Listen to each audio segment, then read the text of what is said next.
नमस्कार मित्रों, मैं जयसुमन विहारी आपके समक्ष फिर प्रस्तुत हूँ।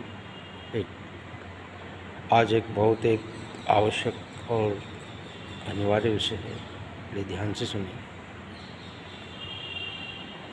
मित्रों, आप देख रहे हैं YouTube चैनल मधु संकलन, और मधु संकलन में विषय जीवन सुरक्षा संकलन। जीवन सुरक्षा संकलन में बात की जाती है जीवन को और अधिक बेहतर बनाने की। आज मित्रों, मैं अभी वर्तमान में ऐसे धार्मिक स्थल पर बैठा हूँ और बात का विषय वही है, लेकिन थोड़ा सा और अधिक गहराई का है। तो थोड़ा सा मानस बनाकर इसे समझने का प्रयास करें, और जीवन में बहुत काम आने वाली चीज़ है, पल पल काम आने वाली चीज़ है। मित्रों, मैं जब बात करता हूँ, और आपने भी सुना होगा धर्म, अध्यात्म, ये शब्द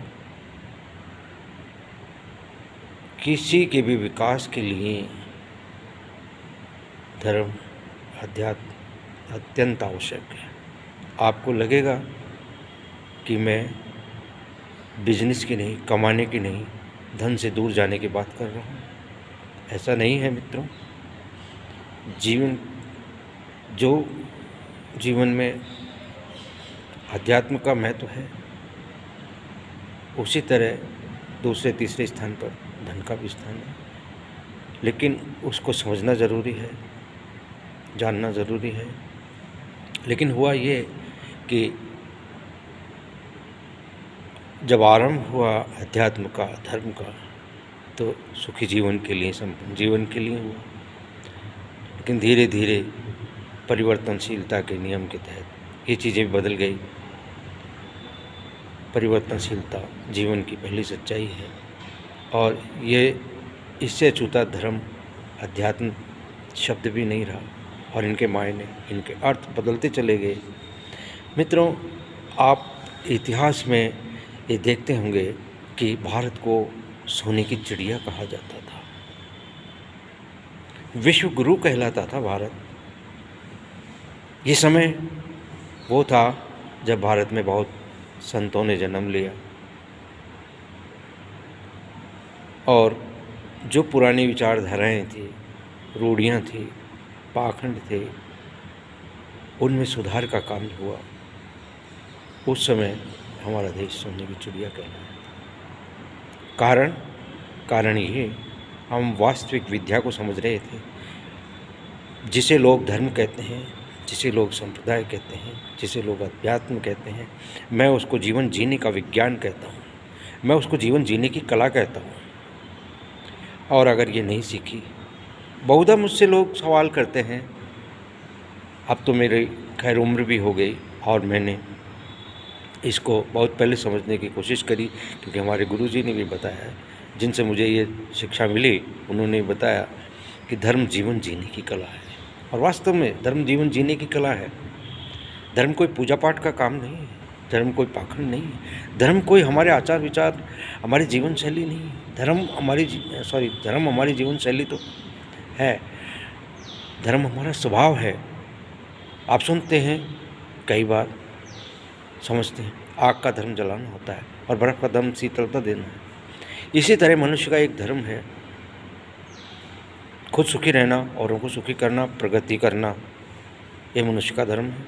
जब हम इससे भटकते हैं, तो सही मायने में धर्म से हम भटक जाते हैं। हम हिंदू को धर्म मान बैठे, यह एक संप्रदाय है, समाज है।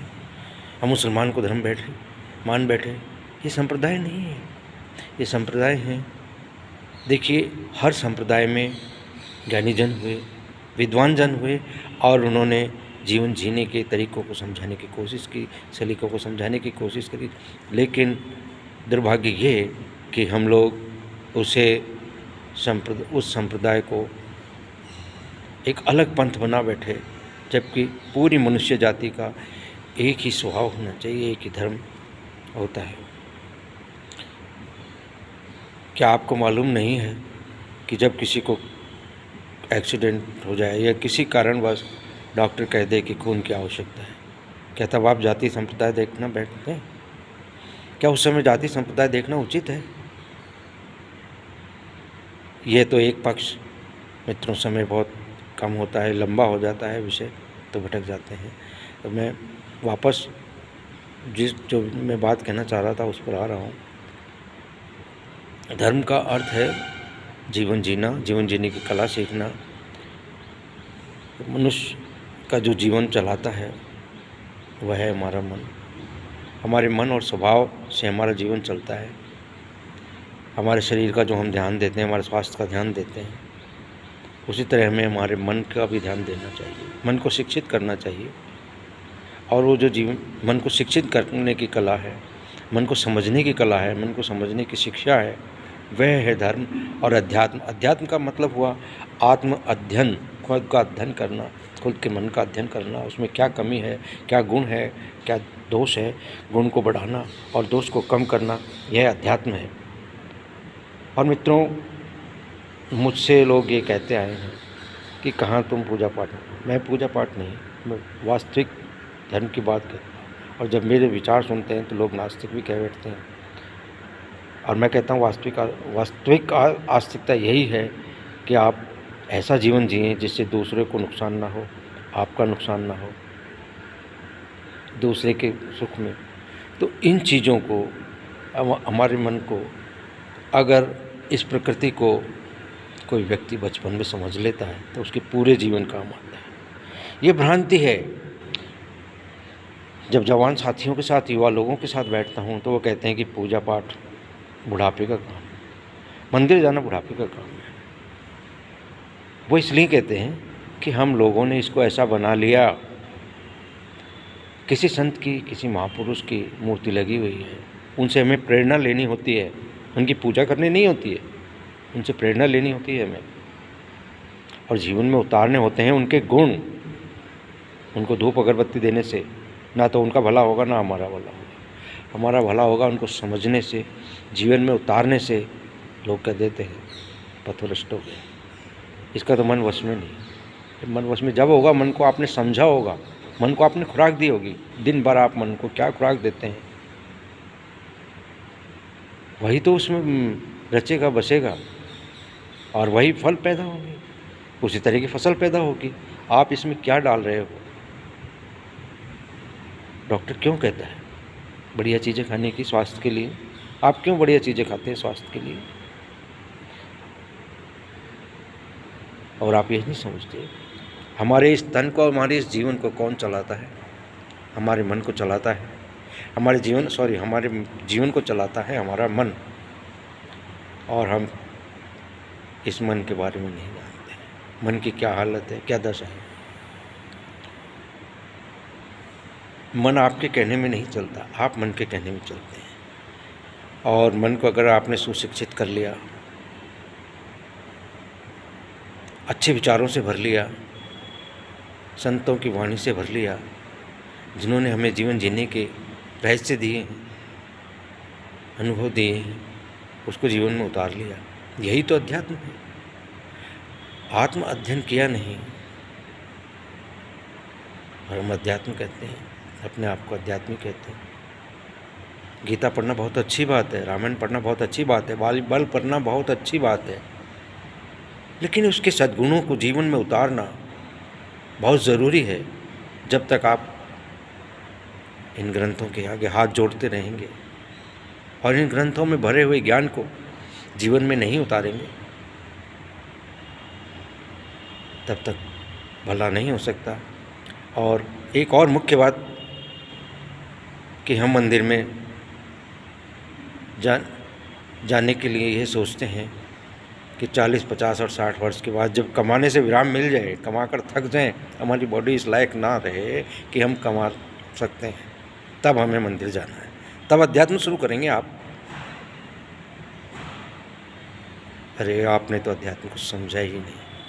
अध्यात्म आपको जीवन जीने की कला सिखाता है। अगर आप उसे 40 साल की उम्र में सीखते हैं तो आपके कितने वर्ष काम आया, और अच्छी तरह से कि इसकी गहराई में जानने लायक ही आप नहीं रहे। यदि किसी बच्चे को धर्म सिखाया जाए, अध्यात्म सिखाया जाए, लेकिन सिखाएंगे तब न जब हम उसके मर्म को समझेंगे, सीखेंगे तब न जब हम उसके मर्म को समझेंगे। हमें तो यही सिखाया गया है। ये भ्रांतियाँ फैलाई गई कि पूजा पाठ धर्म, अब आप गृहस्थी से निमट गए, अब आप धर्म की शरण में जाइए। अरे धर्म सीखने का समय तो बचपन है। जिस व्यक्ति को बचपन में, जिसके माँ बाप, जिसके परिवार में वास्तविक धर्म है, मैं पूजा पाठ को धर्म नहीं कह रहा हूँ, मैं हिंदू मुस्लिम सिख ईसाई को धर्म नहीं कह रहा हूँ, मैं इनको धर्म नहीं संप्रदाय कह रहा हूँ। मुझे माफ़ करना, जिन्हें ये गलत लगे मैं उनसे क्षमा चाहता हूँ। ये धर्म नहीं है, ये संप्रदाय हैं।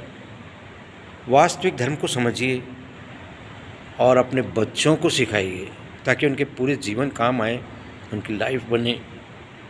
धर्म जीवन जीने की कला है, व्यवहार की कला है। हम कोई ऐसा व्यवहार नहीं करें जिससे दूसरे को दुख होता हो।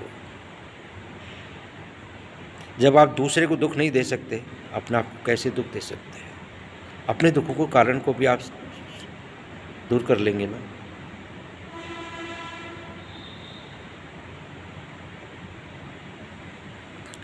ब्रह्मा के जो 4 गुण हैं वही मनुष्यता के 4 गुण हैं, उनको सभी को समझना चाहिए।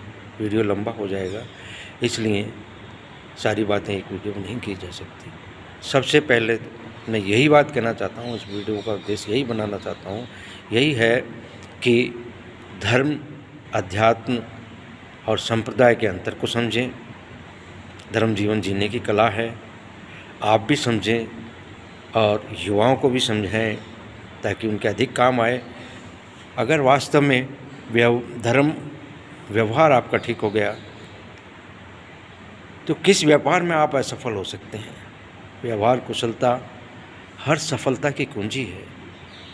अगर आपकी बोली भाषा ठीक नहीं, व्यवहार कुशलता ठीक नहीं है, आप कोई व्यवसाय ठीक से नहीं कर सकते।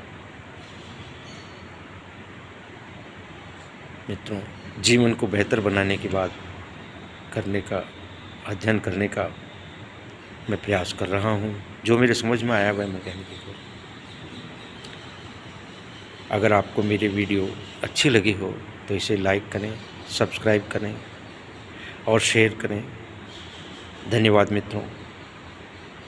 इसे जीवन में उतारेंगे और जीवन जीने की कला को धर्म मानेंगे, न कि संप्रदाय को, क्योंकि वह हमें लड़ना सिखाता है और जीवन जीने की कला हमें एक साथ मिलकर बैठना, जीना, प्रेम भाव, समता, करुणा, मुदिता ये सिखाती है। आप स्वयं मनन कीजिए और जीवन में उतारिए धर्म को, धर्म के मर्म को समझिए। धन्यवाद मित्रों, वीडियो कुछ लंबा हो गया है।